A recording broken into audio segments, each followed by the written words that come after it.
Tout coûte cher, hein. On veut prendre un sac qui va faire pour tout le parcours de l'enfant, mais souvent, c'est des sacs qui vont être beaucoup trop gros. Donc, ça, c'est la première chose. Deuxième chose, est-ce que les bretelles sont d'une bonne largeur, bien rembourrées et qu'elles s'ajustent facilement? Ce qu'on va voir, parce que, étant une maman, moi, j'en ai vu beaucoup dans la cour d'école, le sac à dos est bien, mais les bretelles ne sont pas bien ajustées. Donc, ça, c'est la deuxième chose. Est-ce que les sangles au niveau de la poitrine, au niveau de la taille, maintiennent bien le sac à dos en place? Ça, c'est important d'avoir le sac à dos qui est bien collé sur le dos. Donc, on ne veut pas avoir un sac à dos, là, vous avez sûrement l'image qui bat sur les fesses parce que la bretelle est longue, qu'il y a un gros espace entre le dos et le sac.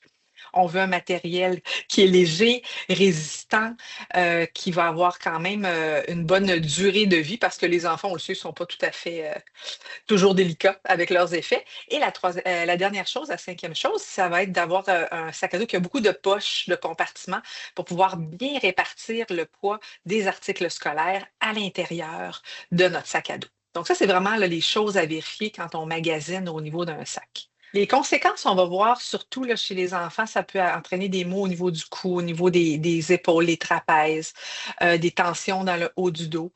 Si le sac est mal porté sur une épaule, toujours la même épaule, ça peut entraîner des déviations de la posture aussi.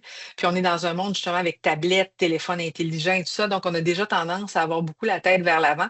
Donc d'avoir le sac à dos qui est bien ajusté peut éviter ce genre de malposition, de changements posturaux. Ça peut même aller jusqu'à des maux de tête qui sont réguliers chez des enfants. Un enfant qui a souvent mal à la tête, ben, on peut se poser la question, est-ce que son sac est bien ajusté puis est-ce qu'il est trop lourd?